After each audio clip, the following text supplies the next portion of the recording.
ಸರ್ಕಾರಿ ಖರಾಬು ಜಮೀನನ್ನು ಖಾತೆಯನ್ನು ಮಾಡಿಕೊಟ್ಟಂಥ ಅಧಿಕಾರಿಗಳು, ಜನಪ್ರತಿನಿಧಿಗಳು ಸೇರಿದಂತೆ ಎಲ್ಲರಿಗೂ ಶಿಕ್ಷೆಯನ್ನು ವಿಧಿಸಲಾಯಿತು. ಈ ಒಂದು ಪ್ರಕರಣದಲ್ಲಿ ಒಟ್ಟು 17 ಜನರ ಮೇಲೆ ಚಾರ್ಜ್ ಶೀಟನ್ನು ಹಾಕಲಾಗಿರುತ್ತೆ. ಇದರಲ್ಲಿ ವಿಚಾರಣೆ ಮುಗಿಯುವ ಹಂತಕ್ಕೆ 3 ಜನ ಮೃತಪಟ್ಟಿರ್ತಾರೆ.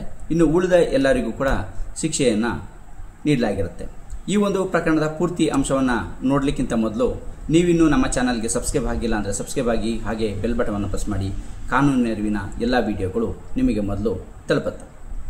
ಈ ಒಂದು ಪ್ರಕರಣದ ಅಂಶವನ್ನು ನೋಡೋದಾದರೆ, ಈ ಒಂದು ಪ್ರಕರಣದಲ್ಲಿ ಸರ್ಕಾರಿ ಖರಾಬು ಜಮೀನು ಏನಿರ್ತದೆ ಇದನ್ನು ಸುಮಾರು 9 ಮಂದಿಗೆ ಫಲಾನುಭವಿಗಳಿಗೆ ಖಾತೆಯನ್ನು ಮಾಡಿಕೊಡಲಾಗಿರುತ್ತೆ.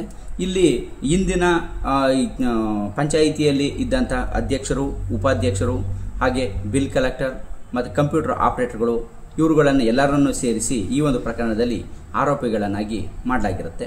ಈ ಪ್ರಕರಣದ ವಿಚಾರಣೆ ಮಾಡಿದಂಥ KGFನ 2ನೇ ಹೆಚ್ಚುವರಿ ಸಿವಿಲ್ ನ್ಯಾಯಾಲಯವು ಪ್ರಕರಣದಲ್ಲಿ ಇವರೆಲ್ಲರೂ ದೋಷಾರೋಪಿಗಳು ಅಂತ ಕಂಡುಬಂದಿದ್ದರಿಂದ ಸರ್ಕಾರಿ ಖರಾಬು ಜಮೀನನ್ನು ಖಾತೆ ಮಾಡಿಕೊಟ್ಟಿದ್ದಕ್ಕಾಗಿ ಈ ಒಂದು ಪ್ರಕರಣದಲ್ಲಿ ಅಧಿಕಾರಿಗಳನ್ನು ಮತ್ತು ಜನಪ್ರತಿನಿಧಿಗಳನ್ನು ಇವರೆಲ್ಲರೂ ಸೇರಿ ಮಾಡಿರುವಂಥದ್ದು ಅಂತ ಕಂಡು ಬಂದಿರುತ್ತೆ. ಸೊ ಹಾಗಾಗಿ ಇವರು ಎಲ್ಲರಿಗೂ ಕೂಡ ಶಿಕ್ಷೆಯನ್ನು 1 ವರ್ಷದ ಶಿಕ್ಷೆ ಮತ್ತು 2,000 ರೂಪಾಯಿ ದಂಡವನ್ನು ವಿಧಿಸಿ ಈ ಒಂದು ಆದೇಶವನ್ನು ನೀಡಲಾಗಿರುತ್ತೆ.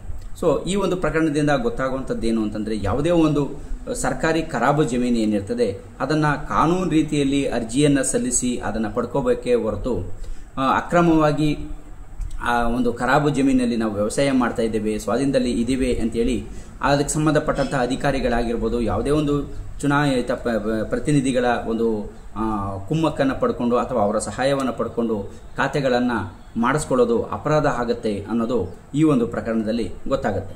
ಸೊ ಹಾಗಾಗಿ ಯಾರೇ ಆಗಿರಲಿ, ನಾವು ಜಮೀನನ್ನು ಹೊಂದಿದ್ರೆ ಅಂಥ ಸಂದರ್ಭದಲ್ಲಿ ಆ ಖರಾಬು ಬಾ ಖರಾಬು ಅಂತೇಳಿ ಇರುತ್ತೆ.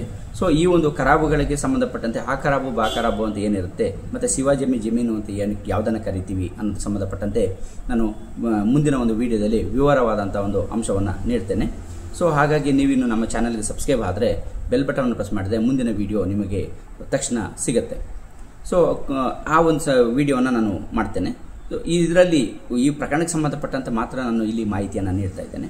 ಸೊ ಹಾಗಾಗಿ ಯಾವುದೇ ಒಂದು ಖರಾಬು ಜಮೀನಿದ್ದಾಗ ಅದನ್ನು ಖಾತೆಯನ್ನು ಮಾಡಿಕೊಳ್ಳೋದಕ್ಕೆ ಸರ್ಕಾರಕ್ಕೆ ಸಂಬಂಧಪಟ್ಟ ರೀತಿಯಲ್ಲಿ ಅರ್ಜಿಯನ್ನು ಸಲ್ಲಿಸಿ ಸರ್ಕಾರ ಅನುಮತಿಯನ್ನು ನೀಡಿದರೆ ಅಥವಾ ಸರ್ಕಾರದ ಅಧಿಕಾರಿಗಳು ಅದರ ಒಂದು ಖಾತೆಯನ್ನು ಮಾಡ್ಕೊಳ್ಳೋದಕ್ಕೆ ಒಪ್ಪಿಗೆಯನ್ನು ನೀಡಿದಂಥ ಸಂದರ್ಭದಲ್ಲಿ ಆಗ ಸರ್ಕಾರದ ಅನುಮತಿಯೊಂದಿಗೆ ಖಾತೆಯನ್ನು ಮಾಡಿಸ್ಕೋಬೋದೇ ಹೊರತು ಅಥವಾ ಅದನ್ನು ಮಾರಾಟಕ್ಕೆ ಕೊಟ್ಟಂಥ ಸಂದರ್ಭದಲ್ಲಿ ಸೇಲ್ ಲೀಸ್ಗೆ ಕೊಟ್ಟಂಥ ಸಂದರ್ಭದಲ್ಲಿ ತಗೋಬೋದೇ ಹೊರತು ಏಕಾಏಕಿ ಖಾತೆಯನ್ನು ಮಾಡ್ಕೊಳ್ಳೋದಕ್ಕೆ ಬರೋದಿಲ್ಲ ಅನ್ನೋದನ್ನು ಈ ಒಂದು ಪ್ರಕರಣದಲ್ಲಿ ನಾವು ಸಂಪೂರ್ಣವಾಗಿ ನೋಡ್ಬೋದಾಗಿದೆ. ಸೊ ಹಾಗಾಗಿ ಯಾವುದೇ ಒಂದು ಜಮೀನಿನಲ್ಲಿ ಒಳಗೊಂಡಂಥ ಆ ಖರಾಬ್ ಆಗಿರ್ಬೋದು, ಬಾ ಖರಾಬ್ ಆಗಿರ್ಬೋದು, ಅದನ್ನು ಅಕ್ರಮ ಖಾತೆಗಳನ್ನು ಮಾಡ್ಕೊಳ್ಳೋದು ಅಪರಾಧ ಆಗಿರುತ್ತೆ. ಸೊ ಹಾಗಾಗಿ ಇದಕ್ಕೆ ಸಂಬಂಧಪಟ್ಟಂತೆ ಮಾಡಿಕೊಂಡಂಥ ವಿಚಾರ ಗೊತ್ತಾದಂಥ ಸಂದರ್ಭದಲ್ಲಿ ಪ್ರಕರಣ ದಾಖಲಾದಾಗ ಶಿಕ್ಷೆಯನ್ನು ಅನುಭವಿಸಬೇಕಾಗತ್ತೆ ಅನ್ನೋದು ಈ ಒಂದು ಪ್ರಕರಣದಲ್ಲಿ ಪ್ರಮುಖವಾಗಿ ತಿಳ್ಕೊಬೇಕಾದಂಥ ಅಂಶ ಆಗಿದೆ. ಸೊ ಹಾಗಾಗಿ ಕಾನೂನು ರೀತಿಯಲ್ಲಿ ಪಡ್ಕೊಳ್ಳೋದು ಅತಿ ಮುಖ್ಯ ಆಗಿರುತ್ತೆ.